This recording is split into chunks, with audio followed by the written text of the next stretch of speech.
আসসালামু আলাইকুম ওয়া রাহমাতুল্লাহ। আলহামদুলিল্লাহি রাব্বিল আলামিন ওয়াসসালাতু ওয়াসসালামু আলা রাসূলিহিল কারীম ওয়া আলা আলিহি ওয়া সাহবিহি ওয়া আহলি বাইতি আজমাইন, আম্মা বা'দ। তিস্তা, ব্রহ্মপুত্র এবং গড়াই না ধরলা বিরৌধ কুড়িগ্রামের আজকে এই বিশাল মাঠে বাংলাদেশ জামাত ইসলামী কুড়িগ্রাম জেলা শাখা আয়োজিত কর্মী সম্মেলনের সম্মানিত সভাপতি, কুড়িগ্রাম জেলা শাখার সম্মানিত আমির জনাব মাওলানা আব্দুল মতিন ফারুকী, বিশেষ অতিথি বাংলাদেশ জামাত ইসলামী কেন্দ্রীয় নির্বাহী পরিষদের অন্যতম সদস্য, বিশিষ্ট আলেমে দ্বীন, জামাত ইসলামীর কেন্দ্রের পক্ষ থেকে রংপুর দিনাজপুর অঞ্চলের সম্মানিত পরিচালক জনাব মাওলানা আব্দুল হালিম, সম্মানিত অতিথিবৃন্দ, বিভিন্ন রাজনৈতিক, ধর্মীয় ও বন্ধু সংগঠনের সম্মানিত নেতৃবৃন্দ, বিভিন্ন ধর্মের সম্মানিত বিশিষ্ট ব্যক্তিবর্গ, নেতৃবৃন্দ, আমার প্রিয় সহকর্মীবৃন্দ এবং সাংবাদিক বন্ধুগণ, আমি আল্লাহ তাআলার শুকরিয়া আদায় করছি ফেলানিয়ার বাসন্তীদের স্মৃতি বিজড়িত কুড়িগ্রামে উন্মুক্ত ময়দানে দুটি কথা বলার জন্য আল্লাহ তাআলা আপনাকে আপনাদের সামনে দাঁড়ানোর তৌফিক দান করেছেন। আলহামদুলিল্লাহি রাব্বিল আলামিন। এক বছর আগেও বাংলাদেশের জনগণ, মুক্তি পাগল জনগণ এটা চিন্তাই করতে পারেনি, বরঞ্চ লাখো লাখো মানুষ নির্যাতনের শিকার ছিল। হাজার হাজার আলেম ওলামা, রাজনৈতিক নেতৃবৃন্দ, কর্মী সমর্থক দিয়ে বাংলাদেশের সবগুলা জেলকে ভরে রাখা হয়েছিল। 2006 সালের 28 অক্টোবর লগি বইটার তাণ্ডব চালিয়ে বাংলাদেশের রাজধানী ঢাকায় স্পষ্ট দিবালোকে জিরো পয়েন্টের কাছাকাছি পল্টন ক্রসিংয়ে আল্লাহ তাআলা বান্দা 6 জন নিরীহ মানুষকে সেদিন হত্যা করা হয়েছিল। নিত দেহের উপর দাঁড়িয়ে তারা পৈশাচিক নৃত্য করেছিল। তাদের কলিজা টলেনি, চোখে লজ্জা লাগেনি, কোনো কিছুর পরোয়া করেনি, আল্লাহকে ভয় করেনি। পরবর্তী পর্যায়ে তারা দেশকে অস্থির করেছিল। তাদের কারণেই 1/11 তৈরি হয়েছিল। মঈনুদ্দিন ফখরুদ্দিনরা ক্ষমতায় এসেছিল দুর্নীতির বিরুদ্ধে জিহাদ করার ঘোষণা দিয়ে। শেষ পর্যন্ত নিজেদেরই অবস্থা, তারা দুর্নীতিতে আকণ্ঠ নিমজ্জিত হয়ে গিয়েছিল। মানুষ তাকে ঘৃণা করতে শুরু করলো। তারা তখন বাঁচার জন্য নিরাপদ রাস্তা বা সেফ এক্সিট খুঁজতে থাকলো। দুইজন নেত্রী দুইটা জোটের তখন নেতৃত্ব দিচ্ছিলেন। একজনকে তারা জানতে চাইল যদি তার জোট ক্ষমতায় আসে তাহলে তারা যে সমস্ত কীর্তিকাণ্ড করেছে সেগুলা নিয়ে কোনো প্রশ্ন তুলবে কিনা এবং তাদের কাজের বৈধতা দিবে কিনা। তিনি জবাব দিয়েছিলেন, জনগণের ম্যান্ডেটে নির্বাচিত জনপ্রতিনিধিরা এই সংসদে সেই ব্যাপারে সিদ্ধান্ত নেবে। আরেকজনের কাছে গিয়ে বলেছিল, আপনি আমাদেরকে কিভাবে দেখবেন? তিনি বলেছিলেন, আমি তোমাদের কোনো বিষয়ে কোনো প্রশ্ন করব না, তোমাদের সব কিছুর বৈধতা দিব, কাদ্দামা ও আখারা, আগে পরে যা করেছে সব কবুল। তারা তাকেই নিরাপদ মনে করে তার জোটকে বিভিন্ন মেকানিজমের মাধ্যমে কারিগরি করে ইলেকশন ইঞ্জিনিয়ারিং করে তাকে ক্ষমতায় পাঠিয়েছিল। ক্ষমতায় যাওয়ার আগে বহু সুন্দর সুন্দর কথা বলেছিলেন, কিন্তু ক্ষমতায় যাওয়ার পরেই তারা আসল রূপে আবির্ভূত হলেন। 2009 সালের 10 জানুয়ারি তারা শপথ নিলেন, সরকার গঠন করলেন। পরের মাসেই ফেব্রুয়ারি মাসের 25 এবং 26 তারিখ ঢাকার পিলখানায় বিডিআর সদর দপ্তরে নারকীয় হত্যাকাণ্ডের মাধ্যমে বাংলাদেশ সেনাবাহিনীর, দেশপ্রেমিক সেনাবাহিনীর 57 জন দেশপ্রেমিক, চৌকস, মেধাবী, সাহসী সেনা অফিসারকে হত্যা করার মাধ্যমে তাদের ক্ষমতায় এসে হত্যার যাত্রা শুরু করলেন।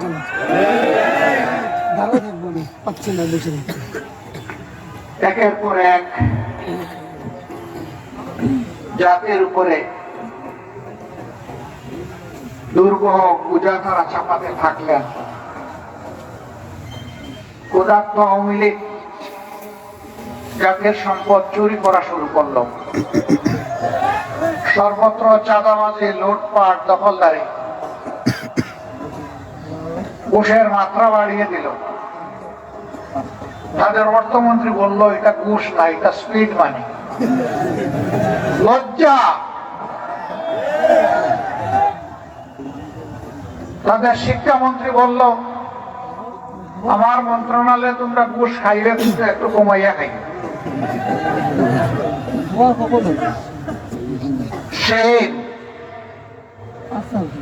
এরা শিক্ষিত নাকি আসলে এরা কুশিক্ষিত, আল্লাহ ভালো জানে।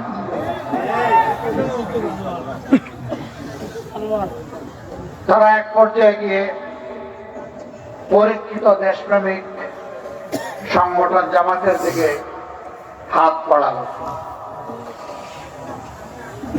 2010 সালের 29 জুন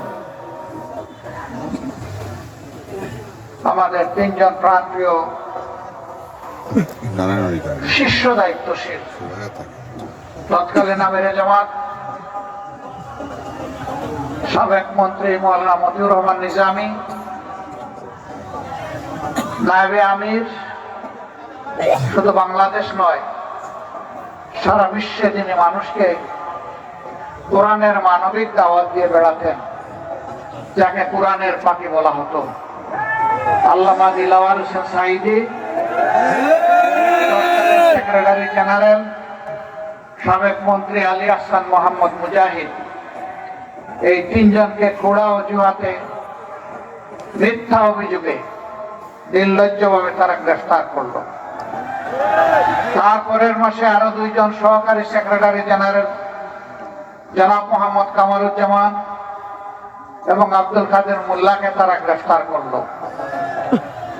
তাদের বিরুদ্ধে সাজানো পাঠানো মিথ্যা মামলা, তাদের মন মতো কোর্ট এবং শেখানো মিথ্যা সাক্ষীর মাধ্যমে তাদেরকে সাজা দেওয়ার জন্য আবার শাহবাগে আসর বসানো। যারা স্বাভাবিক, বাংলাদেশের মানুষ যখন নির্যাতিত হয় তখন তারা চুপ থাকে, কিন্তু যখন তাদের মন মতো কারো উপরে কিছু হয় তখন তারা গর্ত থেকে বের হয়ে এসে চিৎকার শুরু করে।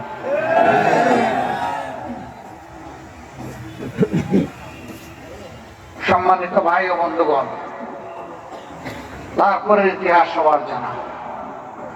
জামাত ইসলামীর উপরে এই বিপদ যখন আসলো, আমরা তখন আমাদের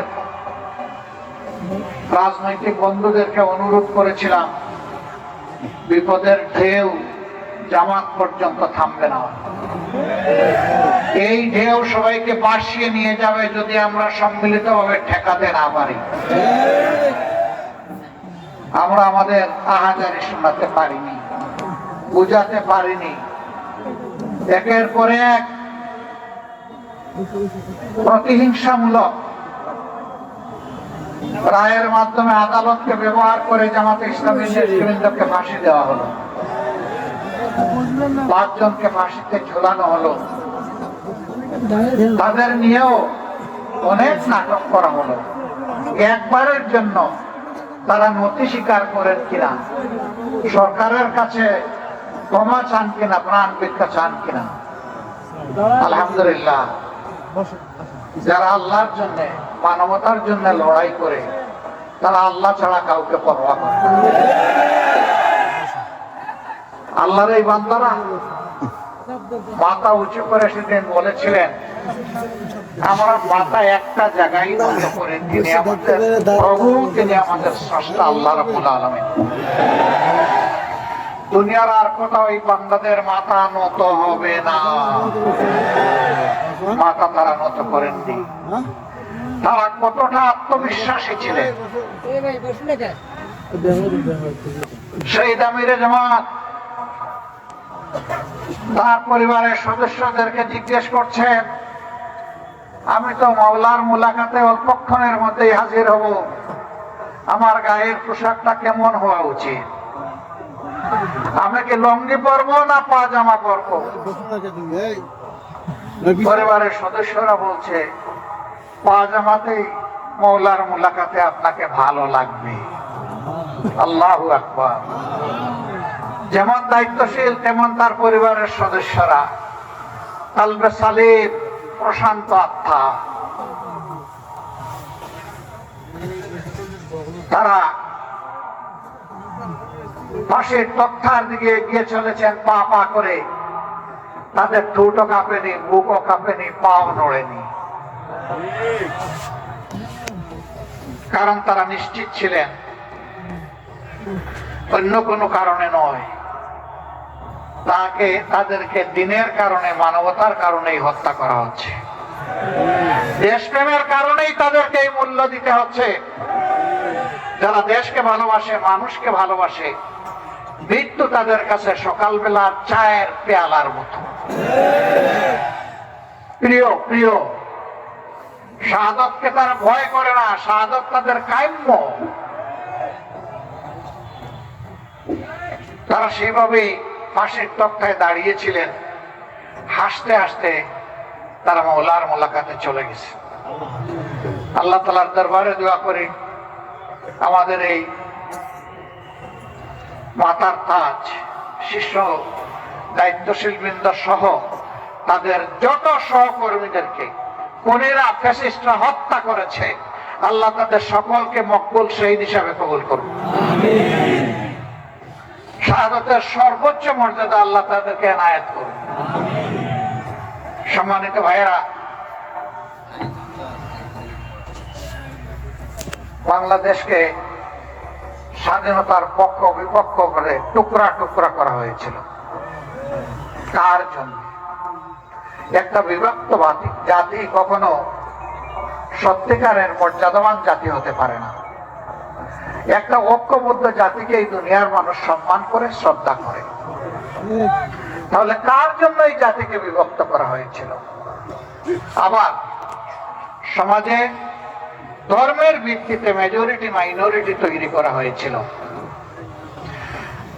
তারা যাদেরকে মাইনরিটি বলতেন, আমরা তাদেরকে মাইনরিটি বলি না, আমরা বলি তারা আমাদের ভাই। আল্লাহ তাআলা এই দেশে আমাদেরকে যেমন জন্ম দিয়েছেন, তাদেরকেও তেমন জন্ম দিয়েছেন। বাংলাদেশের সংবিধান সবাইকে ইকুয়াল রাইট দিয়েছে, অধিকার দিয়েছে। সুতরাং আমরা যেমন এদেশের গর্বিত নাগরিক, তারাও এদেশের গর্বিত এবং মর্যাদাবান নাগরিক। আমরা ভিন্ন চোখে কাউকে দেখতে চাই না। আমরা ধর্মের ভিত্তিতে বিভাজনকে মনে করি এটা শোষণের হাতিয়ার। তাই হয়েছে। 53 বছর আওয়ামী লীগ যাদেরকে মাইনরিটি মাইনরিটি বলে মুখে ফেনা তুলেছে আর মায়া কান্না করেছে, আমি আল্লাহর উপর ভরসা করে বলছি, আমার বিবেকের দায়বোধের জায়গা থেকে বলছি, আজকে 10 জানুয়ারি 1972 থেকে শুরু করে আজ পর্যন্ত 2025 সালে আজকে 24শে জানুয়ারি এই দীর্ঘ পথ পরিক্রমায় বাংলাদেশে বিভিন্ন ধর্মের মানুষকে কারা জুলুম অত্যাচার করেছে, কারা তাদের জমিগুলা দখল করেছে, পিঠামাটি থেকে উচ্ছেদ করেছে, সম্পদ লুণ্ঠন করেছে, তাদের ইজ্জতে হাত দিয়েছে, এই দুষ্কৃতিকারীদের তালিকা তৈরি করে জনগণের সামনে প্রকাশ করে দেওয়া হোক। এই কাজ যারা করেছে তারা সমাজের কালো এবং কুৎসিত চেহারার মানুষ। আমার দ্বারাও যদি এই কাজ করা হয়, আমার নামও প্রকাশ করে দেওয়া হোক। বাংলাদেশের জনগণ জানো এরা কারা, এই খুনি ধোঁকাবাজ কে, এটা বাংলাদেশের মানুষকে জানতে হবে। আপনাদের এই বৃহত্তর রংপুরের পীরগঞ্জে মৎস্যপল্লীতে কয়েক বছর আগে গরু লুণ্ঠন করে কারা গরিবদের ঘর বাড়িতে আগুন ধরিয়েছিল আপনারা নিশ্চয়ই জানেন। যুবলীগ নেতার নেতৃত্বে অপকর্ম করা হয়েছিল। এইভাবে বাংলাদেশের যত জায়গায়, দিনাজপুরের সাঁওতালপল্লী, ব্রাহ্মণবাড়িয়া অমুসলিম ভাইদের উপর হামলা, ঘর বাড়িতে লুণ্ঠন এবং অগ্নিসংযোগ, রামুতে বৌদ্ধ সম্প্রদায়ের তাদের মঠ ভাঙচুর করা, ঘর বাড়িতে হামলা এবং অগ্নিসংযোগ করা, এই সকল অপকর্মের সাথে ক্ষমতাসীন আওয়ামী লীগের দুর্বৃত্তরা জড়িত ছিল। কিন্তু আফসোসের বিষয়, যা কিছু ক্ষতি হয়, চুরি হয়, হারিয়ে যায়, কেষ্ট বেটাই দায়ী। সব কিছুর জন্য জামাতে ইসলামী দায়ী। সবার আগে জামাতে ইসলামীর নাম আসে। আপনারা তার সাক্ষী। গোবিন্দগঞ্জের গাইবান্ধার সুন্দরগঞ্জের এমপি লিটন, তাকে কে বা কারা তার বাড়ির পাশে শুট করে হত্যা করল। প্রধানমন্ত্রী তৎকালীন সংসদে দাঁড়িয়ে বললেন এই কাজ জামাত শিবির করেছে, আবার লিটনকে খুন করেছে। তাণ্ডব চালানো হলো, আমাদের নিরীহ নেতা কর্মীদেরকে গ্রেফতার করে রিমান্ডে নিয়ে শারীরিক, মানসিক, আর্থিক নির্যাতন করা হলো। আমরা বললাম যে এই ধরনের নাপাক কাপুরুষোচিত কাজ আমরা করি না, আমরা করি নাই। তৎকালীন আইজি একই চিৎকার মারলেন। দিন শেষে কি হলো? দিন শেষে দেখা গেল এই কাজের সাথে জামাতে ইসলামের কোন ধরনের কোন সম্পর্ক ছিল না,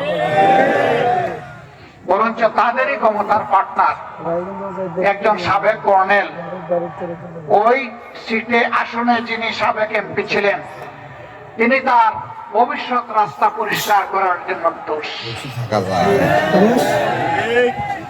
হত্যাকারী তিনি ছিলেন। আমার সাথে তার কোর্ট আদালতে দেখা হয়েছিল। আমি জানতাম না উনি সেই ব্যক্তি।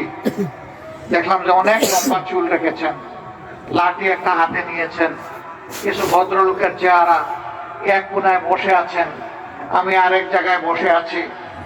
ওনাকে জিজ্ঞেস করলাম যে আপনার পরিচয়? তিনি বললেন আমি কর্নেল অমুক।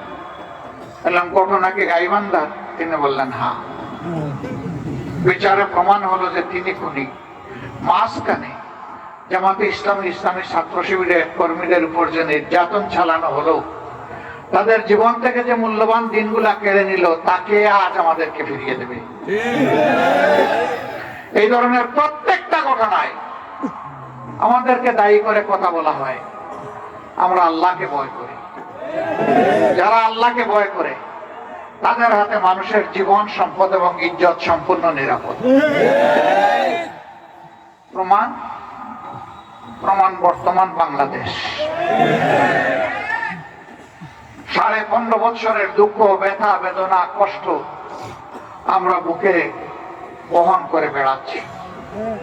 কিন্তু 5 আগস্ট জাতি যখন মুক্তি পেল, আমরা বাংলাদেশের প্রিয় জনগণকে, বিশেষভাবে আমাদের সহকর্মীদেরকে আমরা আহ্বান জানালাম, শান্ত থাকুন, ধৈর্য ধরুন, শৃঙ্খলা ফিরিয়ে আনতে নিজ নিজ জায়গা থেকে সর্বোচ্চ অবদান রাখুন। এর আগে আওয়ামী লীগ বলেছিল, কোনদিন যদি ক্ষমতা থেকে তাদেরকে বিদায় নিতে হয়, তাহলে ক্ষমতা থেকে বিদায় নেওয়ার 2 দিনের মাথায় তাদের 5 লক্ষ নেতা কর্মীকে আমরা নাকি খুন করব। আমি জিজ্ঞাসা করি, তাদের নেতৃবৃন্দের দফায় দফায় এই মিথ্যা আতঙ্ক ছড়ানো তা কি বাস্তবায়িত হয়েছে? 5 লক্ষ মানুষ মারা গেছে 5 এবং 6 আগস্ট, 7 আগস্ট, সারা আগস্ট মাস জুড়ে এখন পর্যন্ত যায়নি। কারণ তারা খুনি হতে পারে, কিন্তু বাংলাদেশের মানুষ প্রিয় দেশকে, মানুষকে ভালোবাসে। এই জন্য দায়িত্বশীলতার পরিচয় দিয়েছে। গরিবের মুখে চুনকালি। এখন চিন্তা করলো আমাদেরকে জড়ানো যায় কিভাবে। বিভিন্ন ধর্মীয় সম্প্রদায়ের লোকদেরকে উস্কানি নেই। আমাদের হিন্দু ধর্মের ভাইদেরকে উস্কানি দিয়েছিল দুর্গাপূজা পরিহার করার জন্য। আমি ধন্যবাদ জানাই। সাহসিকতার সাথে যারা উস্কানি দিয়েছিল, তাদের উস্কানি ওদের মুখের উপর ছুড়ে মেরেছে। আমরা তাদেরকে বলেছিলাম, আপনাদের ধর্মীয় উপাসনা আপনারা করুন, কিন্তু আমরা পাহারাদার হয়ে কোন দুর্বৃত্ত এই কাজে যাতে হস্তক্ষেপ করতে না পারে, আমরা পাহারাদারের ভূমিকা পালন করব। এটা শুধু জামাতে ইসলামী না, এদেশের দেশপ্রেমিক সমস্ত মানুষ এই দায়িত্ব আঞ্জাম দিয়েছে। বিশেষ করে জাগ্রত মুসলমানরা এই দায়িত্ব পালন করেছে। কিন্তু আপনারা জানেন, শুধু জামাতে ইসলামী না, এদেশের আলিম উলামা, রাজনৈতিক আওয়ামী লীগের প্রতিপক্ষ, সাংবাদিক, সাধারণ মানুষ, কাউকে আওয়ামী লীগ ছাড় দেয় নাই। জুলুমের 18 কোটি মানুষের উপর করেছে। জুলুমের অভিশাপ তাদের গাড়ে আরোপিত হয়েছে। একজন ভাই বলেছেন, রান্না করা খাবারটাও তারা খেয়ে যেতে পারলেন না। জানেন এই রান্না করা খাবার কার পয়সায় তৈরি হয়েছিল? আপনাদের পয়সায় তৈরি। 18 কোটি মানুষের টাকায় তৈরি হয়েছিল। সেই খাবারকে তারা একবারও চিন্তা করেননি যে যাদের পয়সায় আমার খাবার, আমার এখানে নিরাপদ অবস্থান, বিলাসবহুল বসবাস, চতুর্দিকে নিশ্চিত নিরাপত্তা, সেই তাদের বুকেই আমি গুলি চালাচ্ছি। একবারও তাদের বুক কাঁপেনি, হাত কাঁপেনি। ক্ষমতার শেষ মুহূর্ত পর্যন্ত মানুষ খুন করে তারা ক্ষমতায় থাকতে চেয়েছে। 15.5 বছর যে তাণ্ডব চালিয়েছে, ক্ষমতার শেষ দিনে এসে তাই করেছে। তারা ধারণা করেছিলেন ইতিপূর্বে বল প্রয়োগ করে অবৈধ ক্ষমতাকে তারা ধরে রাখতে পেরেছিলেন, এবারও বোধহয় তারা সফল হবেন। কিন্তু না, আল্লাহ তাআলার ঘোষণা, কুলিল্লাহুম্মা মালিকাল মুলকি তুতিল মুলকা মান তাশাউ ওয়া তানজিউল মুলকা মিম্মান তাশাউ। আল্লাহ যাকে চান ক্ষমতা দিয়ে সুযোগ দেন। দেখি আমার বান্দাদের প্রতি তোমরা, আল্লাহু ইয়া'মুরুকুম বিল আদলি ওয়াল ইহসান, তোমরা ক্ষমতা পেলে মানুষের উপর ন্যায় বিচার করো কিনা, সদাচরণ করো কিনা, মানুষকে মানুষ হিসাবে ভালোবাসো কিনা, মানুষকে সম্মান করো কিনা। যারা এই কাজ করে, আল্লাহ তাদের ক্ষমতাকে পাকাপোক্ত করেন। আল্লাহ তাদেরকে সাহায্য করেন জমিন থেকে, আল্লাহ পাক সাহায্য করেন আসমান থেকে। আর যারা এর বিরুদ্ধে চলে যায়, মানুষের উপর জুলুম অত্যাচার করে, অবিচার অনাচারে দেশকে ভরে দেয়, সমাজকে ধ্বংস করে, মানুষের ইজ্জত লুণ্ঠন করে, দর্শনের সেঞ্চুরি পালন করে, আল্লাহ তাআলার লানত তাদের উপরে আসে এবং আল্লাহ তাদের থেকে ক্ষমতা কেড়ে নেন। ক্ষমতা কারো ইজ্জতের বাহন হতে পারে না। ইজ্জতের বাহন হবে আপনার সৎ চরিত্র, আমানতদারিতা, মানবিক মূল্যবোধ। এই জন্য আল্লাহ বলছেন, তুইজ্জু মান তাশাউ ওয়া তুযিল্লু মান তাশাউ বিয়াদিকাল খায়র। সমস্ত কল্যাণ অকল্যাণ, ভালো মন্দ, ইজ্জত বেইজ্জতি সবকিছু আল্লাহর হাতে। ইন্নাকা আলা কুল্লি শাইইন কাদির। সম্মানিত ভাইয়েরা, আমরা ধৈর্য ধরেছি, ধৈর্য আরো ধরব ইনশাআল্লাহ। এই দেশকে আমরা ভালোবাসি, দেশের মানুষকে ভালোবাসি। ওরা তো সব শেষ করে গেছে। উন্নয়নের নামে আমাদের সমস্ত সম্পদ চুরি করে বিদেশে নিয়ে গেছে। ওরা গেছে পরে, সম্পদ পাঠাই দিছে আগে।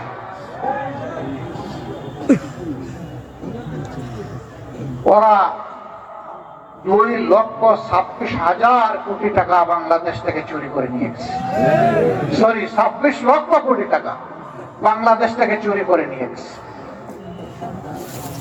যদি এইটাই তাদের দেশ হতো, তাহলে দেশের টাকা কেউ কি বিদেশে চুরি করে, পাচার করে পাঠায় না। এটা ছিল তাদের জমিদারি, এখান থেকে খাজনা আদায় করবে, আর দেশ তাদের এই দেশের বাইরে। কোথায় কোথায় আমাদের হাতে টিকিট ধরে দিত, অমুক দেশে চলে যাও, তমুক দেশে চলে যাও। তোমাদের টিকিট জাতি ঘৃণা করে প্রত্যাখ্যান করেছে, তো তোমরা বিনা টিকিটে অন্য দেশে গেলা কেন? কাজটা তো ভালো করলাম না তোমরা। এই দেশে যদি তোমাদের দেশ হয়, মাটি কামড়ে পড়ে থাকতা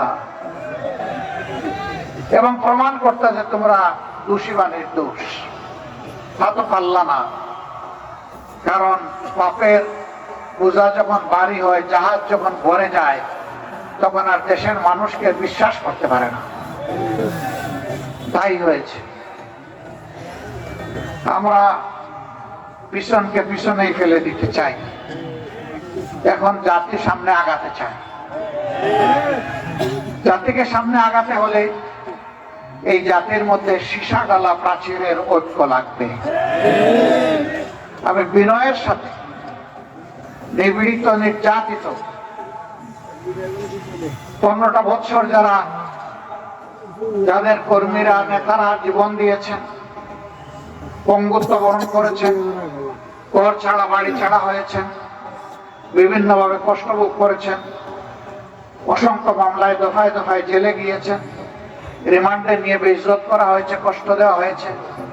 তাদের কাছে হাত জোড় করে বিনয়ের সাথে অনুরোধ করব, এমন কোন হঠকারী কাজকলাম আমরা যেন কেউ না করি যার কারণে আমাদের জাতীয় ঐক্য নষ্ট হয়। আমরা যেন কেউ চুরি চামারি না করি, চাঁদাবাজি না করি, দখল বাণিজ্য না করি, ঘুষের ভাগ না বসাই, মামলা বাণিজ্য না করি, এবং ফ্যাসিজম ফিরে আসে, ফ্যাসিস্টকে আমরা যেন কোনো ধরনের আশ্রয় প্রশ্রয় না দিই।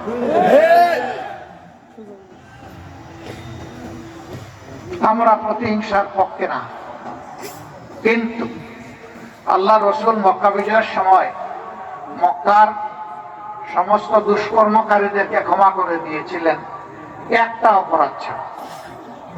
তিনি বলেছিলেন, আজকে সাধারণ ক্ষমা ঘোষণা করা হলো, কিন্তু যারা নিরীহ মানুষকে খুন করেছে তাদের 10 বা 13 জনের নাম উল্লেখ করে বলেছিলেন, এদেরকে যেখানে পাওয়া যাবে ওখানেই খুন করা হবে। খুন কখনো মাফ হয় না। আমরা বাংলাদেশে প্রত্যেকটা খুনের বিচার চাই, শুধু আমাদের নেতৃবৃন্দ না, আমাদের কর্মী না, যত মানুষ খুন করা হয়েছে অন্যায় ভাবে সবার বিচার চাই। বৃহত্তর রংপুরবাসী অনেক কারণেই আপনারা গর্বিত, অথচ আপনারা বঞ্চিত। এই রৌমারের বড়াই বাড়িতে যে যুদ্ধটা আপনারা রাতের অন্ধকারে করে শিক্ষা দিয়েছিলেন, সেই শিক্ষার প্রতিশোধ নেওয়া হয়েছিল পিডিআরের পিলখানায়। কিন্তু আপনাদের গর্বিত ইতিহাস এখনো চকচক করছে। দীর্ঘ 15.5 বছরের ফ্যাসিজমকে বিদায় করতে গিয়ে